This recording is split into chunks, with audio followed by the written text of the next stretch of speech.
Morne, how would you rate the bowling performance so far, and on the fitness front, are there any niggles, are there any worries? Because we saw Bumrah and Siraj both holding their ankles. Where do you want me to start with the niggles? Okay, let me first part of the question. Much better today with the ball. I thought yesterday was probably, it was a tough day for us in the office. I thought we missed our lines, put us slightly on the back foot, but I thought the way the boys responded this morning, especially Siraj and Booms with the ball, was good to see. And from there, we tried our best with trying to create opportunities. We could look like it played better than the first couple of 2 days. So discipline and holding those lines were key, and that was something I think we missed on day one. And then coming back to the injuries, unfortunately, when we took the second new ball, Booms rolled his ankles going down the stairs, and then Siraj also, I think, rolled his foot in one of the footholes, but they seem to be okay. Morne, today we have noticed that most of the fast bowlers, they have an average speed is comparatively on the lower side to their potential. Someone like Anshul, unfortunately his average speed was lower than Manas Lavushen's. So just wondering, is there any particular reason? Is it the fatigue factor coming in? It has been a long series. We have bowled quite a bit of overs. The bowlers have to bowl quite a bit of. Look, that's a very good question, and that's something that we definitely also trying to get our heads around. On a surface where it gets a little bit flatty, you need a little bit of energy behind the ball, and I think that's definitely one of the factors for us so far in our bowling innings, is just getting that little bit of extra zip off the wicket to create the opportunities for caught behind an LBW. To look at the workloads of guys like Siraj and those sort of guys, they've had heavy workloads. Anshul, that's his first test match so far, and it's important for us that we wanted to grow and develop a nice fast bowling unit. So not too much to judge on that. I think it is also a heavier sort of outfield, but in terms of commitment and effort that the guys have put in, I don't think we can fault that. But it's just that that's a good point you made. You need that little bit of energy on the ball on good surfaces where the ball at times is not doing as much. Thank you. Good morning.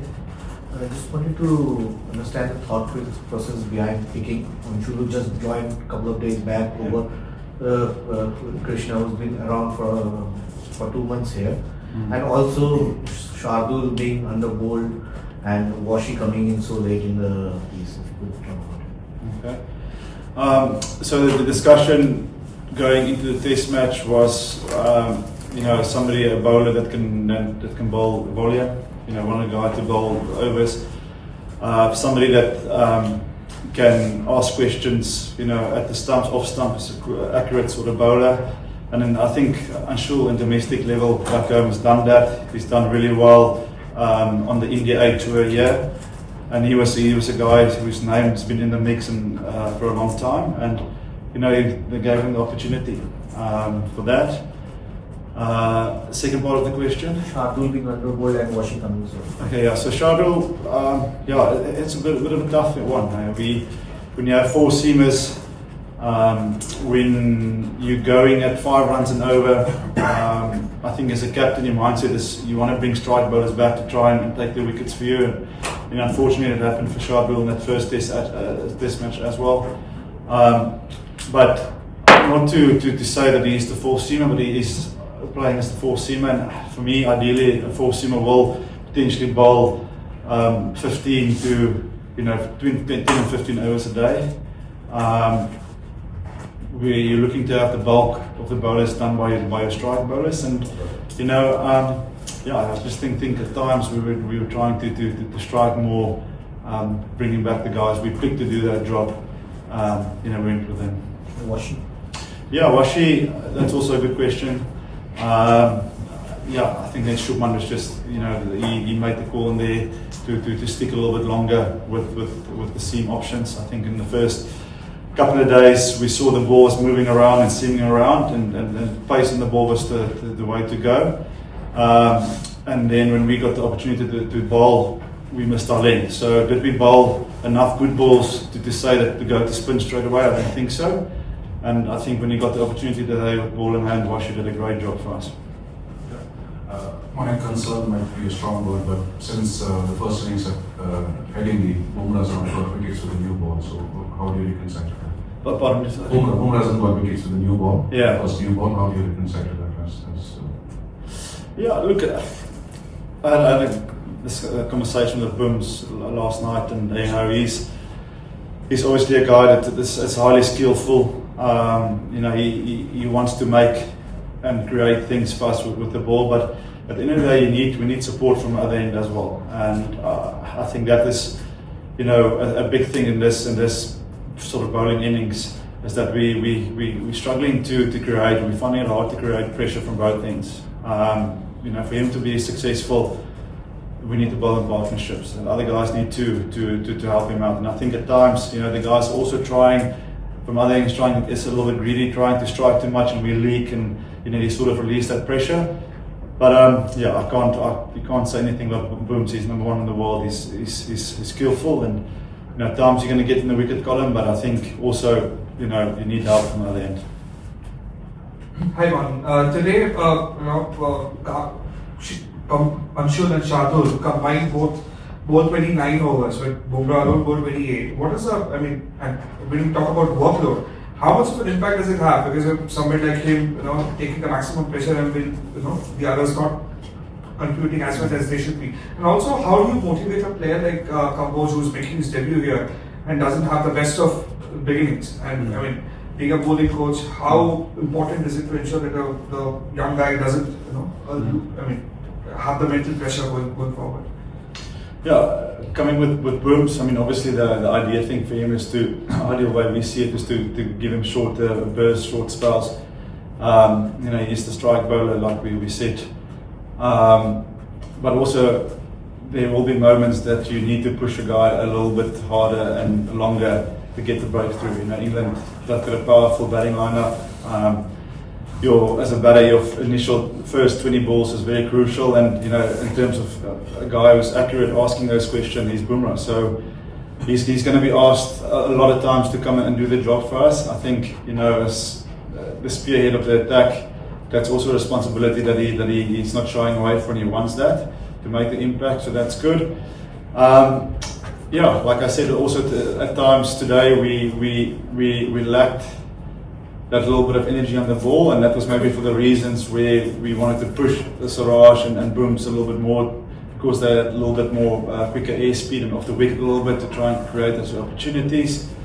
And then with Anshul, you know, that's international cricket. Unfortunately, it's there's no place to hide, and we know we support him as best as we can, conversation, but it's also for him it's good learning, you know. And I think everybody in the dressing room is constantly, you know, telling him to keep going and supporting him, and that is part of his journey now. You know, international cricket is to get a taste for it and know moving forward what he needs to do to play at this level. So you know, it's through good conversations and just keep on supporting him.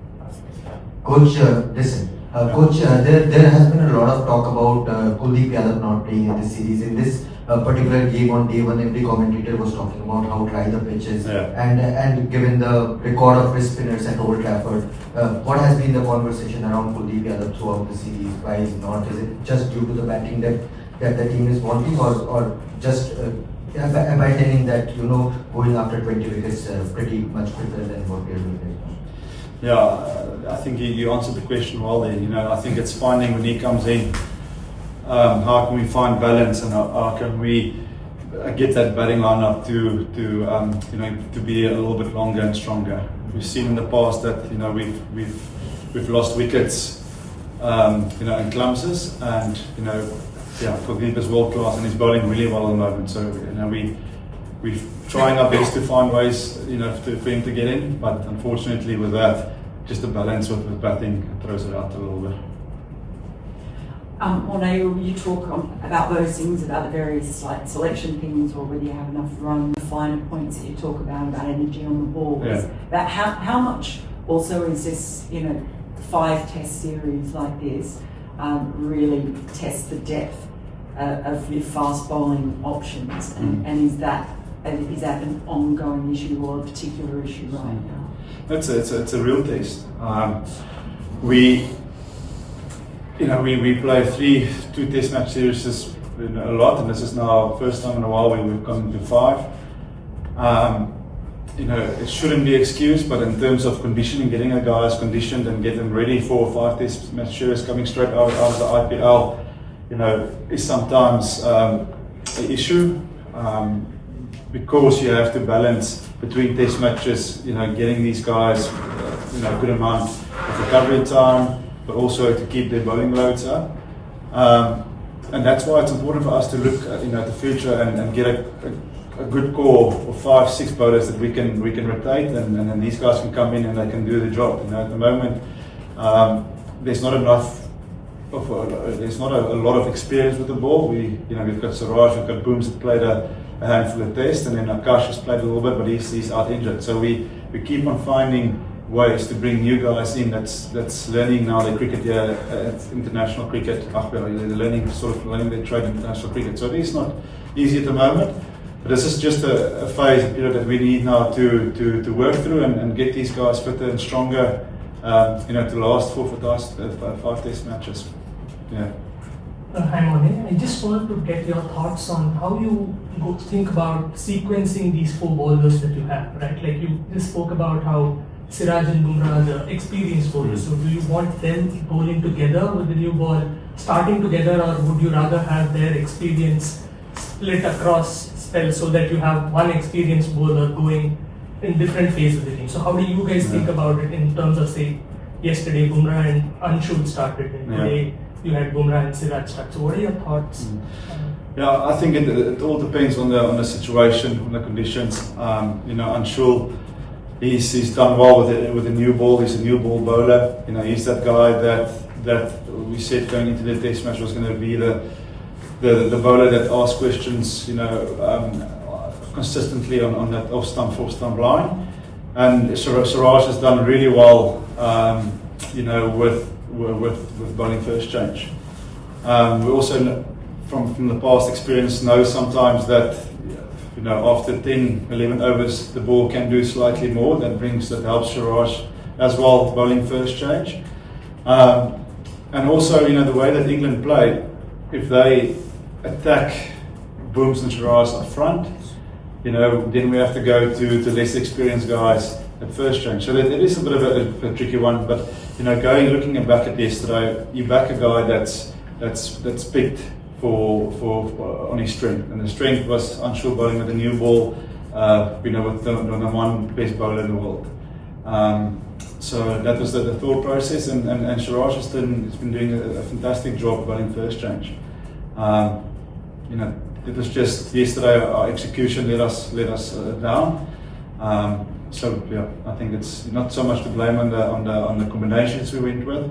It's more the fact that we let ourselves down with our execution. I haven't seen a pitch map where we basically lead runs. I think 100 runs on both sides. Normally like a bit of a split. And for me yesterday was either side we were too greedy, but we couldn't stick to the plan. And then from there found ourselves chasing the game over. Coach, since the first game in Leeds where the 2 batting collapses did cost us the game, there has been a remedial measure that you have packed batting and added more depth to batting. But one area left unconcerned is the fact that we didn't pick wickets when it was required on that 5th day. So is it sort of a defensive approach going into the next 3 games? And do you think it's a tad unfair on someone like Kuldeep, whose job is there to pick wickets and not really to score those 40-50 runs which the management expects him to do? So how do you find that balance, and how do you keep that player who has been left in the lurch for 4 games now? His job is to pick wickets, he's a specialist bowler. Yeah, good question. I do think at the end of the day you need runs on the board, and for us, obviously giving that a little bit of extra batting protection. One thing to get totals 400 plus, you need it against England, especially the way they play, their brand of cricket. But To be honest, the wicket so far has been dry and it's actually spun a little bit, so that brings Washington into the game. It brings Jadu into the game. So like I said, Kuldeep, we're trying to find a way for him, but it is just more a consistent runs from our top 6 that we want, so we can bring a guy like Kuldeep in. Monica, Joe has had phenomenal success against India, 9th century in England and 12th overall. So as a bowling coach, how hard is it to devise a plan for batsmen to have such success consistently against one particular country? And if plan A doesn't work, when do you switch to plan B and plan C? Yeah, I mean, you're on about Joe. Yeah. Joe, yeah. I mean, he's obviously one of the fantastic player, relentless. Not a lot of bad. There's not a lot of sort of weaknesses in his game. That's why he's scored 13,000 plus runs. But yeah, I think the main thing is at the time if you can't execute well, it looks like there's no plan at all. And I think that's where at times where we've lacked ourselves. It's just on the execution. We leak runs, and then we all of a sudden going at 5s, and how do you pull the game back a little bit, and also still have that aggressive mindset. And that's will come from individuals working out. Okay, we're going at 5s. How can we get the run rate to 3.5? It's a patient line. It's bowling in partnerships, and that is some of the plans. But can we execute that for a longer period of time? At the moment, if I'm brutally honest, in this bowling innings, no. We were fantastic in the last 2 test matches, but we had a bad day yesterday. We were on the back foot. We had all the plans, but at the end of the day, you can have a plan, but it is executing those plans for a longer period of time. Otherwise, it's a fast-scoring ground, and the brand of cricket England is playing, you're going to always try and catch up in the game. Morne, I don't want to be uncharitable to the debutant. Yeah. But there's no other way to put it. His average pace has been 125 kilometers an hour.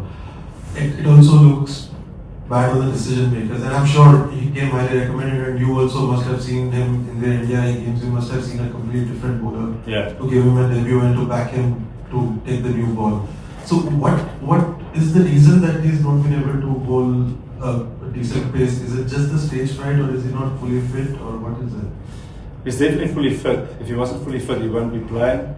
I mean that's a fantastic question. If you look, I wish I can give you that answer because I would have told him then how to bowl quicker. But he arrived here, he bowled well in the nets, and then obviously we went with what I discussed earlier. Why speeds are so low? I mean, that is something that we're working on. Well, he was definitely quicker when you saw him in the India A game. India A game, he was definitely quicker, and some of the games back home, it was definitely higher pace. While we have, you can ask. You have been talking about batting depth. It has been the continuous theme from starting from Australia, and you want batting depth because you don't want extra load on the young batting lineup. Yeah. But do you also give a thought to playing 4 wicket taking bowlers who will actually reduce the number of runs that you need to score and look at it that way? No, for sure. There's always the option of going with picks and picking your 6 best batters. All those discussions we have, or we do discuss. But I think so far in this test match, the last 2 test matches, the guys who have played, have done a good job in terms of spin bowling. We were ever so close to win that test match at Lords. We had a great test match at Headingley, at Edgbaston. So I think so far we've played good cricket, bar yesterday's bowling performance. This is Extra Time! Extra Time!